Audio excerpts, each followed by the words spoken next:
Hey y'all, from Spindle Mountain Mercantile. I am Heather. Welcome to my YouTube channel. Parlez-vous français? Yeah, me neither. So I'll just tell you in English. When we lived on our boat in Texas, we had beautiful teak wood surfaces, and I loved houseplants, but I knew water would ruin that wood. So I bought these to put the plants in. Now I'm going to try to make some on my own. So come along and join me for French Country Ooh La La Part 2. Project number 1.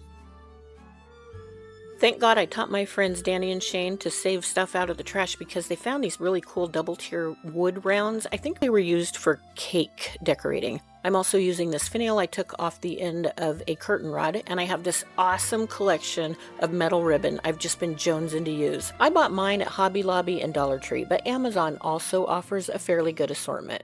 I'll leave a link for that, but if you can find it at Dollar Tree, get it there. If you do use my link to get to Amazon, anything you buy while you're there, they will give me a small compensation, but it won't raise your price. We're going to start off by giving these wood rounds a really good coat of Rust-Oleum 2 times in the color aluminum. I let the first coat dry and then gave it a second coat. I'm going to put everything together with my instant hold glue and accelerator. So let me show you how I did that. Okay, never mind. I did it wrong. Y'all, I was not safe and I don't want you to get hurt. So I'm only going to show you half of how I used it. You will read the directions and use it safely by following the manufacturer's instructions.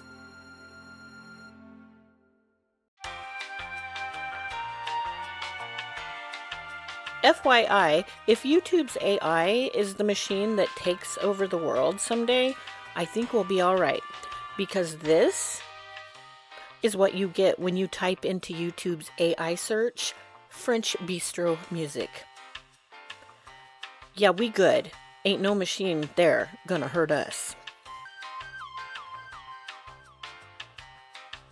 Yeah, but this glue might, if you use it the way Heather did, yikes. I should have worn gloves, and I should have used a tool to hold everything, or maybe put it in a vise and then wrapped it around with my hands far away from the glue, because when you put that accelerator on the glue, it goes and then it steams a little. So yeah, please don't hurt yourself. And let me tell you something, this plant lantern was the first one I made, and after I was done, I set it aside because I was so discouraged. I literally thought I'm throwing it in the trash. I probably would have if I would have had an emptied out trash can that could hold it at the time. But no, I didn't, because me. So I set it on the counter in a pile of other stuff I didn't want to finish. And I don't know why I didn't do it differently, but I'm glad I did it, because when I went back out later, like a week later, I decided I think maybe this does have some potential. So I'm going to work on it again. And I did. And I am glad of it because it turned out super cool. Now, your average crafter might use a tape measure to figure out the distance around this wood round to find where it's divided into 3 equal parts.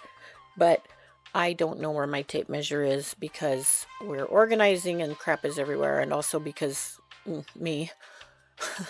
But I kind of eyeballed it and used this pink ribbon to find 2 equal distances from that first metal ribbon I already attached.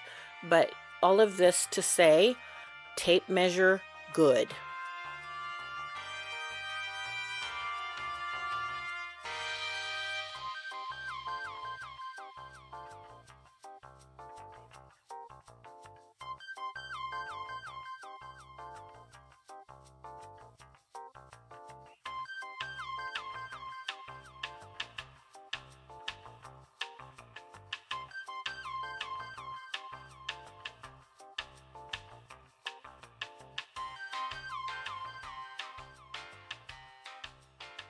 Oh, here, I did show you where I sprayed it right there because I used my scissors to press down the metal, and I thought that was okay for you to see. Just use something other than your finger to press down whatever it is you are using that accelerator on.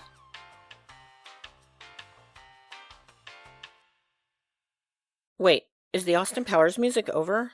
Oh, thank goodness. And I know Paris and London are two different cities in two different countries, but when you consider how far I am away from Alaska in my very own country, then Paris and London kind of almost seem like the same place. And I don't mean any offense to my mates across the pond.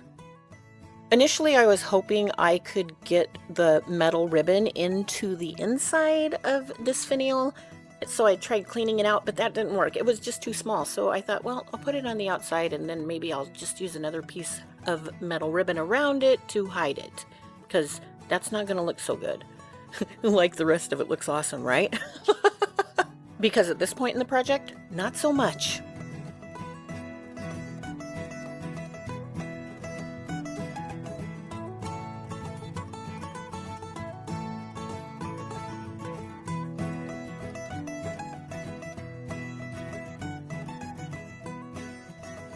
I am really humbled. Well, maybe I'm just humiliated showing you this process. Y'all, I am so embarrassed about all the mistakes and ways I did this that I just didn't need to. So I'm showing you this part too, so you can see all the stuff.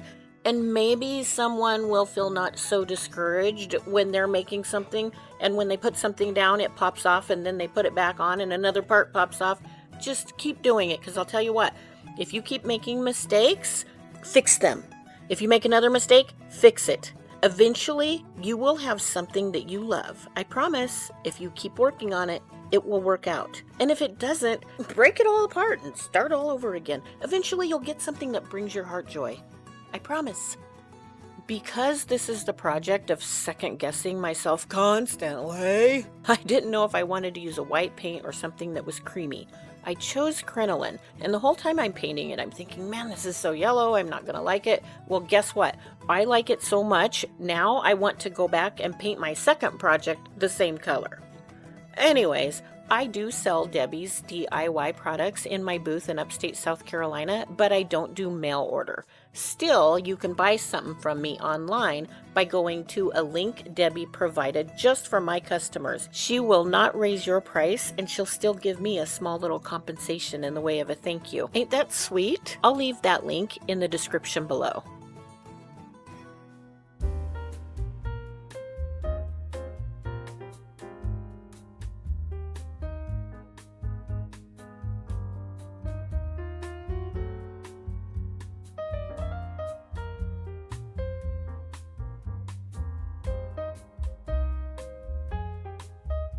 One of the things I would have changed about this is I would not have glued it at all if I would have been thinking correctly. All y'all regular viewers know I am the reason my family can't have nice things. For instance, scissors. I use my scissors for things which they are not intended, like cutting metal or scraping things that aren't supposed to be scraped with scissors. Therefore, I buy them in bulk on Amazon for about 63 cents each. And here I am, this entire project using icky halfway broken scissors to cut metal. And not once does it cross my mind that perhaps I could have used nails or even staples to attach this metal to the wood.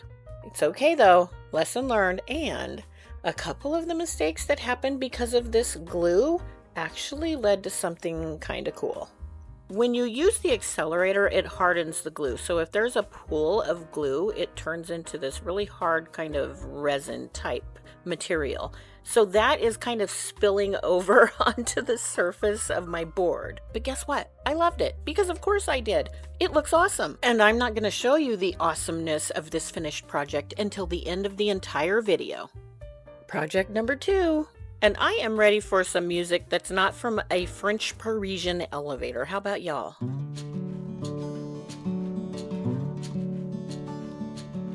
Oh, that is better. So much better. I ran out of aluminum paint, so I used what I had on hand because I'm cheap and also broke. And that was this Rust-Oleum hammered dark bronze. Speaking of hammering, I realized by this time, much later, it's like a week and a half later maybe, I could use nails on this. Now, I wish I would have had a vise I could put the wood round in. That would have made it so much easier. But I only hit my thumb like twice, and I only got one little blood blister, so we're good.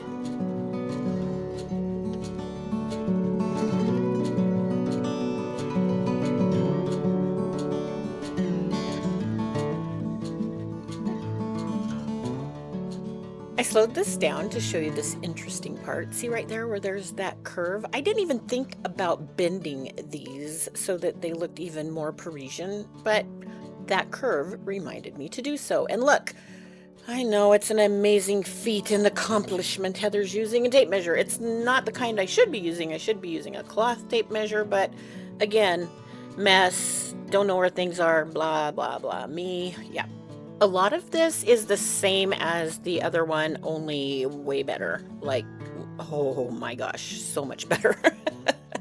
The biggest difference is I put these pieces of metal on first, and then I wrapped that metal around the wood at the bottom. First, I hammered them flat so that they wouldn't have any edges sticking out. Although when I put that other piece around the wood, that will cover up those raw edges, so I'm not too concerned about that. And again, I'm using a tape measure. Y'all don't complain or be dismayed that Heather's not using a cloth tape measure. Be excited and proud that Heather is using a tape measure at all. At least I was a little bit more exact about my placement of how to put the 3 pieces going up equal distance apart from each other. So that's what I'm doing now, and I'm just going to go around and nail all of those ribbon on using 2 nails on each one.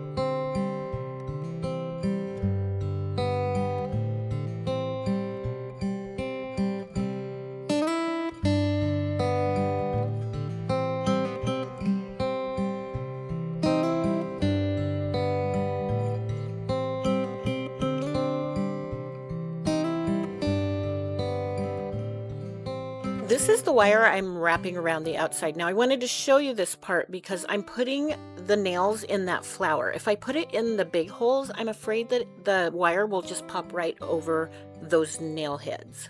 And those nails went through that metal like a hot knife through butter.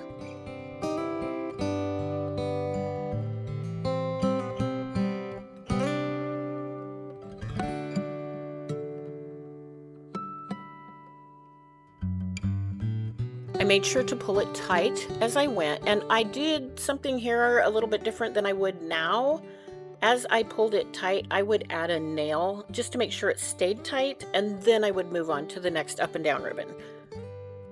As I did it this way, I did all of those all the way around, and then I went back and I added a nail in the center of those just so it wouldn't wiggle around much. It worked out fine, but I think that would have been a better way to do it, just in case it did loosen up.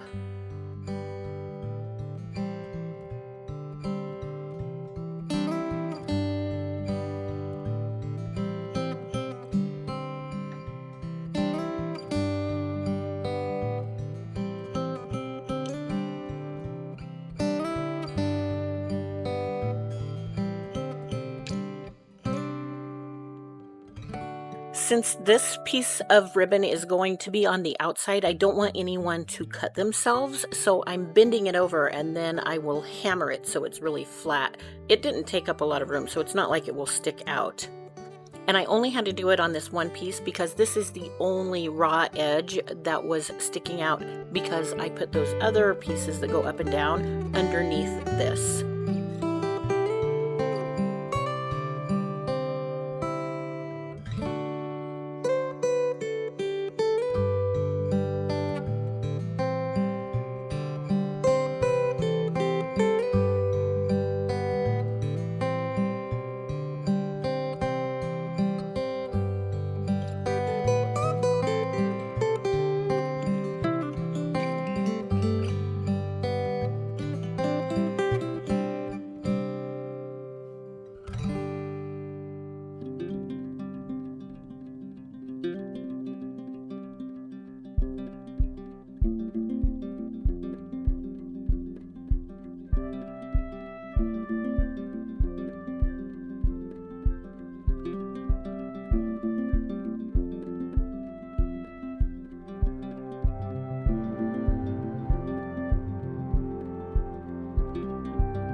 This finial came off of a piece of furniture, so I simply removed the double-ended screw that attached it to the furniture. This is just a little magnetic cup I found at Joann Fabrics, but since they are no longer in existence, be still my little sad heart. My sweet husband got me another one at Harbor Freight. They are also on Amazon for a decent price. I use these all the time to just kind of swipe above my work area, make sure that I don't have any little pieces of metal that might go on the floor, because I work a lot in my bare feet and nobody wants to step on that stuff. Even though this finial is not a flat surface, the nails went through that metal right into the finial quite easily. I didn't even smash my thumb during this part of the plant lantern making process.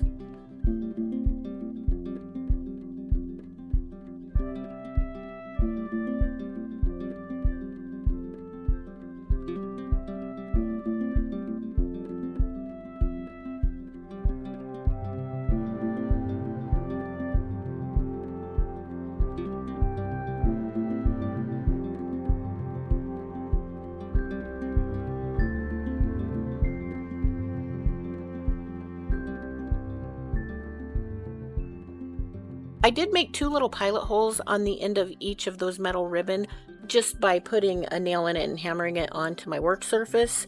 That way the nail got started easier while I was holding that wonky finial and everything in one place.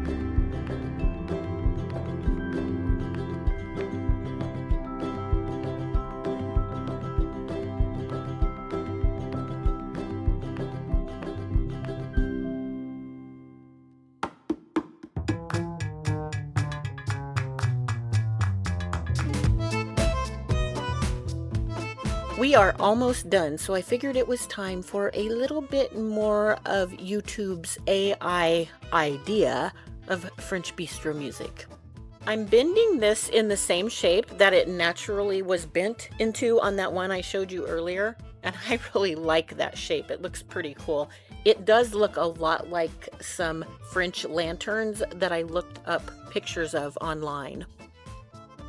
I was thinking I would use another metal ribbon to cover up where the other metal ribbons are attached to the finial, but it just didn't seem right. So I ripped a piece of drop cloth and frayed it just a bit. And when I fray my drop cloth, I always save the strings because they make excellent strings. They're fun for using in different crafts. That's just a little one of Heather's pro tips. You're welcome.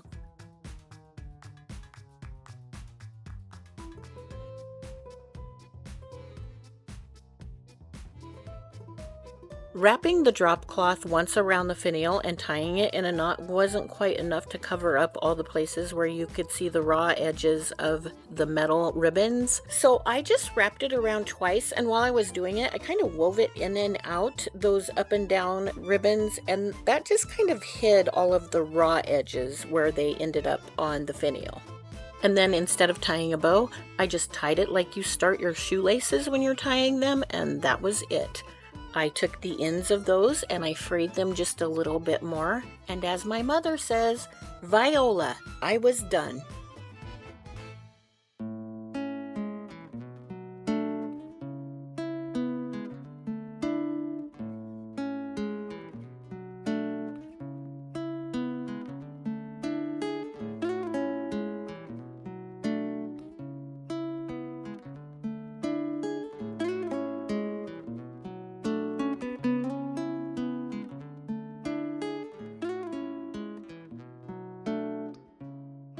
Even though I didn't decorate pots for these plant lanterns, I did some before that looked really good with them. So I thought I would show you a little preview of that video, and at the end of this video, I will leave a link to it. And just in case when you get there you're unsure of what that video is, here is a picture of that thumbnail cover.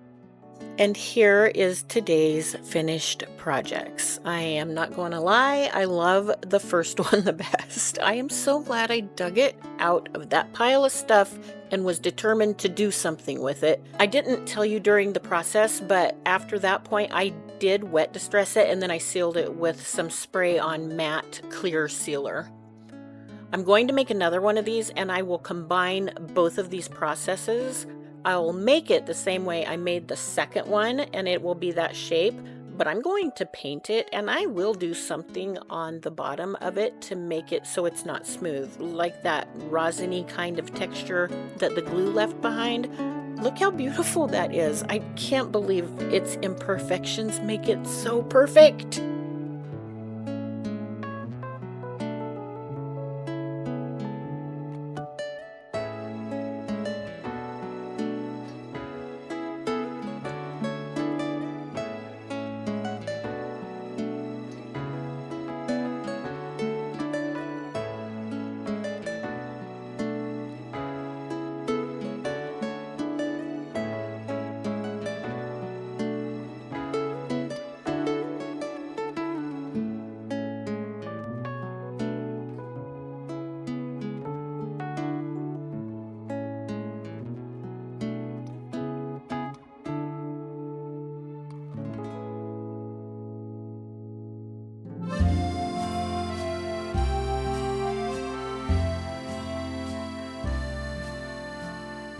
I am so happy y'all joined me for my French country Ooh La La series, part 2.